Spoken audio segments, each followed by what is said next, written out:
Hi ನಮಸ್ಕಾರ ಎಲ್ಲರಿಗೂ share ಸುದ್ದಿ ಒಂದು ಚಾನಲ್ಗೆ ಸ್ವಾಗತ. ನಾನು ಆರ್ಯನ್ ಚಂದ್ರರಾಜ್. ಬನ್ನಿ ನಾಳೆಯ ನಿಫ್ಟಿ ಹಾಗೂ ಬ್ಯಾಂಕ್ ನಿಫ್ಟಿಯಲ್ಲಿ ಇಂಪಾರ್ಟೆಂಟ್ ಸಪೋರ್ಟ್ಸ್ ಮತ್ತೆ ರೆಸಿಸ್ಟೆನ್ಸ್ ಲೆವೆಲ್ ಗಳನ್ನ ನೋಡ್ಕೊಂಡ್ ಬರೋಣ. ಕಾರಣಾಂತರಗಳಿಂದ ಕೆಲವು ಪರ್ಸನಲ್ ಕೆಲಸಗಳಿದ್ರಿಂದ ಲಾಸ್ಟ್ ವೀಕ್ ಅಲ್ಲಿ ಮಾರ್ಕೆಟ್ ಅಪ್ಡೇಟ್ಸ್ ಗಳನ್ನ ಕೊಡೋದಕ್ಕಾಗ್ಲಿಲ್ಲ. ಸೊ ಇನ್ಮೇಲೆ ಪರ್ಫೆಕ್ಟ್ ಆಗಿ ವರ್ಕ್ ಮಾಡೋಣ. ಸೊ ಇನ್ನು ನಾಳೆಯ ನಿಫ್ಟಿ ಮತ್ತು ಬ್ಯಾಂಕ್ ನಿಫ್ಟಿಯಲ್ಲಿ ಇಂಪಾರ್ಟೆಂಟ್ ಸಪೋರ್ಟ್ ಮತ್ತೆ ರೆಸಿಸ್ಟೆನ್ಸ್ ಲೆವೆಲ್ ಗಳನ್ನ ನೋಡೋದಕ್ಕೂ ಮುಂಚೆ FIs ಮತ್ತೆ DIs ಗಳ ಡೇಟಾ ನಿಮ್ಗೆ ತಿಳಿಸ್ಕೊಡೋದಾದ್ರೆ, DIs ಗಳು 1662 ಕೋಟಿಯಷ್ಟು ಬೈ ಮಾಡಿದ್ದಾರೆ.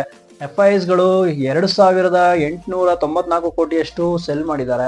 ಸೊ ಅದೇ ರೀತಿ ನೆಕ್ಸ್ಟ್ ನಾವು ನಿಫ್ಟಿಯಲ್ಲಿ ಟಾಪ್ ಗೇನರ್ಸ್ ಯಾರು, ಟಾಪ್ ಲೂಸರ್ಸ್ ಯಾರು ಅಂತ ನೋಡೋದಾದ್ರೆ, ಟಾಪ್ ಗೇನರ್ ನ ಲಿಸ್ಟ್ ನಲ್ಲಿ ಇಟರ್ನಲ್ 7.50% ಅಪ್ಪಲ್ಲಿ ಕ್ಲೋಸ್ ಆಗಿದೆ. ICICI ಬ್ಯಾಂಕ್ 2.71% ಅಪ್ಪಲ್ಲಿ ಕ್ಲೋಸ್ ಆಗಿದೆ. HDFC ಬ್ಯಾಂಕ್ 2.25% ಅಪ್ಪಲ್ಲಿ ಕ್ಲೋಸ್ ಆಗಿದೆ. M&M 1.69% ಅಪ್ಪಲ್ಲಿ ಕ್ಲೋಸ್ ಆಗಿದೆ.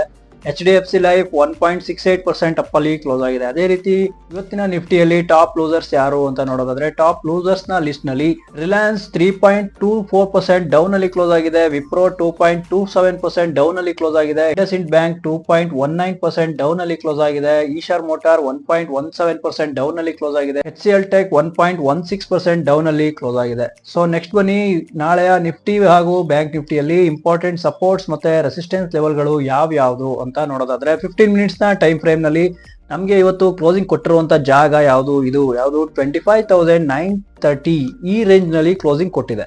ನಾಳೆ ನಾವು ಸಪೋರ್ಟ್ ಆಗಿ ನೋಡಬಹುದಾದಂತಹ ಜಾಗ ಯಾವುದು ಅಂತಂದ್ರೆ, ಇದು ನಮ್ಮ ಸಪೋರ್ಟ್ ಆಗಿ ವರ್ಕ್ ಆಗ್ತಾ ಇದೆ. ಯಾವುದು 25,000 ನಮ್ಗೆ ಸಪೋರ್ಟ್ ಆಗಿ ವರ್ಕ್ ಆಗ್ತಾ ಇದೆ. ಇದನ್ನ ಎಸ್ ಅಂತ ನೋಟ್ ಮಾಡ್ಕೊಳ್ಳೋಣ. ರೆಸಿಸ್ಟೆನ್ಸ್ ಯಾವ್ದಾಗಿರುತ್ತೆ, ಇದು ನಮ್ಮ ರೆಸಿಸ್ಟೆನ್ಸ್ ಆಗಿರುತ್ತೆ. ಇದು ನಮ್ಮ ಆರ್ ಅಂತ ನೋಟ್ ಮಾಡ್ಕೊಳ್ಳೋಣ. ಯಾವುದು 25,100 ನ ನಾವು ರೆಸಿಸ್ಟೆನ್ಸ್ ಅಂತ ನೋಟ್ ಮಾಡ್ಕೊಂಡಿರೋಣ. In case market gap up ಅಲ್ಲಿ ಓಪನ್ ಆಗ್ತಾ ಇದೆ ಅಂತ ಅನ್ಕೊಳ್ಳೋಣ. ಈ ಲೆವೆಲ್ ಅಲ್ಲಿ ಗ್ಯಾಪ್ ಅಪ್ ಅಲ್ಲಿ ಓಪನ್ ಆದ್ರೆ ಇದು ನಮ್ಮ ಸಪೋರ್ಟ್ ಆಗಿ ಕನ್ವರ್ಟ್ ಆಗುತ್ತೆ. ಈ ಸಪೋರ್ಟ್ ಅನ್ನ ನಾವು ಕನ್ಸಿಡರ್ ಮಾಡ್ಕೊಳ್ಳೋದಾದ್ರೆ, ನಾಳೆ ನಮಗೆ ರೆಸಿಸ್ಟೆನ್ಸ್ ನಂಬರ್ 1 ಯಾವುದು ಅಂತಂದ್ರೆ, ಇದು ನಮ್ಮ ರೆಸಿಸ್ಟೆನ್ಸ್ ನಂಬರ್ 1 ಅಂತ ನಾವು ಕನ್ಸಿಡರ್ ಮಾಡಬಹುದು. ಯಾವುದು 25,200 ತನಕ ಬರುವ ಸಾಧ್ಯತೆ ಇರುತ್ತೆ. ಇದು ನಮ್ಮ R1 ಆಗಿರುತ್ತೆ. ಇನ್ ಕೇಸ್ ಮಾರ್ಕೆಟ್ ಇಲ್ಲೂ ಕೂಡ ಜೆನ್ಯೂನ್ ಬ್ರೇಕ್ಔಟ್ ಆಗ್ತಾ ಇದೆ, ಮಲ್ಟಿಪಲ್ ಕನ್ಫರ್ಮೇಶನ್ ಸಿಗ್ತಾ ಇದೆ ಅಂತಂದ್ರೆ, ನೆನಪಿರ್ಲಿ ಈ ಲೆವೆಲ್ಸ್ ಗಳನ್ನ ಬ್ರೇಕ್ಔಟ್ ಆಗ್ಬೇಕಾಗಿರುತ್ತೆ. ಇಲ್ಲಿ ನಮ್ಗೆ ರಿಜೆಕ್ಷನ್ ಗಳು ಸಿಗ್ತಾ ಇರೋದ್ರಿಂದ, ಅಂದ್ರೆ ಇನ್ ಬಿಟ್ವೀನ್ ಈ ಲೆವೆಲ್ ಅಲ್ಲಿ ಪ್ರಾಫಿಟ್ ಗಳನ್ನ ಬುಕ್ ಮಾಡ್ಕೊಂಡವರು ಬುದ್ಧಿವಂತರಾಗ್ತಾರೆ.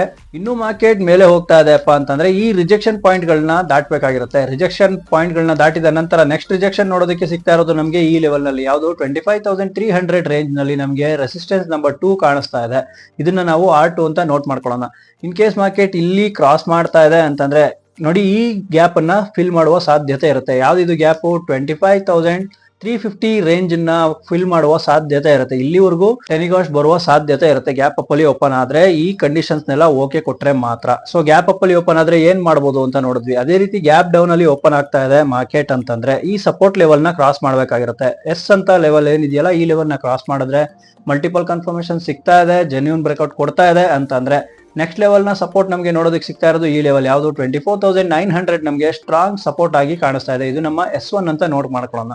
ಇನ್ ಕೇಸ್ ಮಾರ್ಕೆಟ್ ಇಲ್ಲೂ ಕೂಡ ಜೆನ್ಯೂನ್ ಬ್ರೇಕ್ಔಟ್ ಕೊಟ್ರೆ, ಮಲ್ಟಿಪಲ್ ಕನ್ಫರ್ಮೇಶನ್ ಸಿಗ್ತಾ ಇದೆ ಅಂತಂದ್ರೆ ನೆಕ್ಸ್ಟ್ ಲೆವೆಲ್ ನ ಸಪೋರ್ಟ್ ನಮಗೆ ಕಾಣಿಸ್ತಾ ಇರೋದು S2 ಇದಾಗಿರುತ್ತೆ. ಯಾವುದು 24,750 ತನಕ ಬರುವ ಸಾಧ್ಯತೆ ಇರುತ್ತೆ.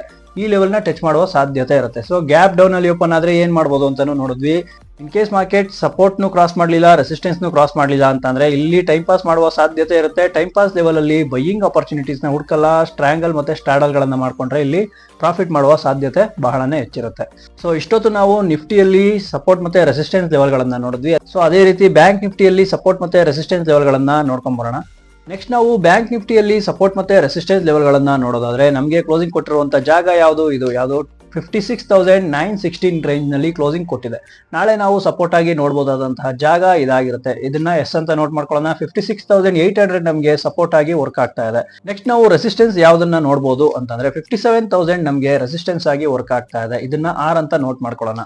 ಇನ್ ಕೇಸ್ ಮಾರ್ಕೆಟ್ ಗ್ಯಾಪ್ ಅಪ್ ಅಲ್ಲಿ ಓಪನ್ ಆಗ್ತಾ ಇದೆ ಅಂತಂದ್ರೆ ಈ ಲೆವೆಲ್ ನ ಕ್ರಾಸ್ ಮಾಡ್ಬೇಕಾಗಿರುತ್ತೆ. ಮಲ್ಟಿಪಲ್ ಕನ್ಫರ್ಮೇಶನ್ ತಗೋತೀವಿ, ಜೆನ್ಯೂನ್ ಬ್ರೇಕ್ಔಟ್ ಆಗ್ತಾ ಇದೆಯಾ ಅಂತ ನೋಡ್ತೀವಿ. ಇಲ್ಲಿ ರಿಜೆಕ್ಷನ್ ಪಾಯಿಂಟ್ ಗಳನ್ನ ಕ್ರಾಸ್ ಮಾಡ್ತಾ ಇದೆಯಾ ಅಂತ ನೋಡಿದ ನಂತರ ನಮಗೆ ನೆಕ್ಸ್ಟ್ ರಿಜೆಕ್ಷನ್ ಪಾಯಿಂಟ್ ಕಾಣಿಸ್ತಾ ಇರೋದು ಈ ಲೆವೆಲ್ ಅಲ್ಲಿ, ಯಾವುದು 57,300 ತನಕ ಬರುವ ಸಾಧ್ಯತೆ ಇರುತ್ತೆ. ಇದು ನಮ್ಮ R1 ಅಂತ ನಾವು ನೋಟ್ ಮಾಡ್ಕೋಬಹುದು. ಇನ್ ಕೇಸ್ ಮಾರ್ಕೆಟ್ ಇಲ್ಲೂ ಕೂಡ ಜೆನ್ಯೂನ್ ಬ್ರೇಕ್ಔಟ್ ಕೊಡ್ತಾ ಇದೆ, ಮಲ್ಟಿಪಲ್ ಕನ್ಫರ್ಮೇಶನ್ ಸಿಗ್ತಾ ಇದೆ ಅಂತಂದ್ರೆ ನೀಟಾಗಿ ಅಬ್ಸರ್ವ್ ಮಾಡಿ ಈ ಲೆವೆಲ್ ತನಕ ಬರುವ ಸಾಧ್ಯತೆ ಇರುತ್ತೆ. 57,600 ತನಕ ಬರುವ ಸಾಧ್ಯತೆ ಇರುತ್ತೆ. ಇದು ನಮ್ಮ R2 ಅಂತ ನೋಟ್ ಮಾಡ್ಕೋಬಹುದು. ಸೊ ಗ್ಯಾಪ್ ಅಪ್ ಅಲ್ಲಿ ಓಪನ್ ಆದ್ರೆ ಏನ್ ಮಾಡ್ಬೋದು ಅಂತ ನೋಡಿದ್ವಿ. ಅದೇ ರೀತಿ ಗ್ಯಾಪ್ ಡೌನ್ ಅಲ್ಲಿ ಓಪನ್ ಆಗ್ತಾ ಇದೆ. ಮಾರ್ಕೆಟ್ ಅಂದ್ರೆ ಸಪೋರ್ಟ್ ಲೆವೆಲ್ ನ ಕ್ರಾಸ್ ಮಾಡಬೇಕು, ಯಾವುದು 56,800 ರೇಂಜ್ ನ ಕ್ರಾಸ್ ಮಾಡಬೇಕು.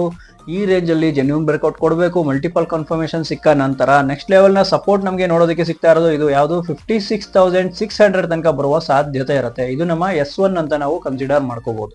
ಇನ್ ಕೇಸ್ ಮಾರ್ಕೆಟ್ ಇಲ್ಲೂ ಕೂಡ ಜೆನ್ಯೂನ್ ಬ್ರೇಕ್ಔಟ್ ಕೊಡ್ತಾ ಇದೆ, ಮಲ್ಟಿಪಲ್ ಕನ್ಫರ್ಮೇಶನ್ ಸಿಗ್ತಾ ಇದೆ ಅಂತಂದ್ರೆ ನೆಕ್ಸ್ಟ್ ಸಪೋರ್ಟ್ ನನಗೆ ಸಿಗ್ತಾ ಇರೋದು 56,420 ತನಕ ಬರುವ ಸಾಧ್ಯತೆ ಇರುತ್ತೆ.